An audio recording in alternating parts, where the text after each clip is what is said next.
YouTube, what is up? So it is Friday night. Leave for the Baja 1000 early tomorrow morning. I've been prepping like freaking crazy to get this thing ready as usual.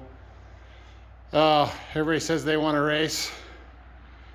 Dude, I've put so much time into maintaining this machine. It's been cool, honestly. I know this thing from front to back, it's awesome, but be prepared to spend some long nights on your machine going through stuff. I actually wanted to get some video for you guys in Vegas to Reno. I did race it this year. I didn't finish. I got 400 miles and I ended up breaking my, well, I didn't do anything. I don't know. Well, I don't know what I did, but my front control arms broke, the rear part of the control arm. And when I got back to my place, the mounts that hold the front control arm, I had to weld them all up, but they were cracked and flexing. And I think that's what broke my arm. So full new set of arms, 300mm ball joints, gone through all the suspension, all the bearings. Everything is ready to roll. I love this machine. So the Turbo S, you know, in my last two videos, I kind of just said how much I have really enjoyed this thing. Got this in 2018. It's been freaking awesome. I mean, I've absolutely loved this thing. It's the most comfortable, nimble, just fun machine. It just rips. I have a blast in this thing. So this is probably the last time I'll pre-run with her. I don't know if I'll have this machine next year. I'm looking at some new machines. And I might sell it. I don't know. It's hard for me to even think of selling it with just all the work I've done to it and just how much I like it and how good the suspension works. But this might be the last year at Baja. This will be the third year that I've taken it to Baja. I've taken Can-Ams twice, and this will be the third year for the Polaris for the Turbo S. So super excited. We're not racing this year. We are going down to pre-run.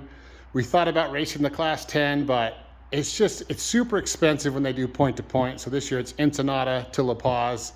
And the logistics and the manpower and the money you have to spend, it gets up there. So we all kind of decided, we were thinking about it, and we just kind of decided that we're going to go pre-run it. So we're going to go pre-run the whole thing all the way down, and I've got the camera set up, and I want to get some really fun, cool footage. The lower part of Baja, it's really fun pre-run, and you usually don't see it. So they only do a point-to-point every 5 years usually. So 1,200 miles of pre-running we're going to do. All the way down the coast. I'm excited. I want to get some dope footage. You guys seen this machine before, but let's go and show it again. So this is a race legal machine for like rally or sportsman class. I upgraded the doors. I have no more doors.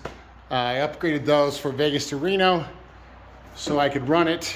So it's fully boxed in on the door panel now, which is a little shitty getting in and out, but it is safer, and the whole cage is now all tied in. So pretty cool. Fully done shocks from Desert Speed. They're the freaking bomb. Matt at Desert Speed knows what he's doing, and this machine I have just absolutely loved because of the suspension. It's the most important part, and that's why I'm so stoked on the new Turbo R and the Pro R, because it has the Fox live valve, and I know how good you can tune these and good you can make these chassis work, and I'm sure the new chassis is probably just as good or better. So anyways, we're all prepped up. We have all of our safety gear. I've got my cameras, I've got my GPS. I run lead nav, the big iPad. I put in the belt temp gauge recently, radios, siren, cameras. You run all your pumpers, all your chase lights. This is why it's so cool that the new rig is gonna have an alternator. You know, I've got another GPS sensor. You just start running so many electronics on these rigs that, like, even the 900 watt stator, which is decent, probably one of the best out there, it's still not enough. That's why I'm pretty low on lights. I run a couple down here and one up there to keep my draw low. But yeah, when you start, and it's the packaging too. Another thing that I'm stoked on these new machines is, and this is a 90-inch wheelbase. In the new machine, they gave the cab a little more room. This cab is pretty comfortable. I like it, but I wouldn't be pissed if I had a little more room. The new one's also got a bigger fuel tank, which I'm stoked about too. So yeah, really cool. But that being said, the Turbo S, as crazy it is, I'm more comfortable in the Turbo S than I am in my Can-Am. I don't know if it's just the seat position.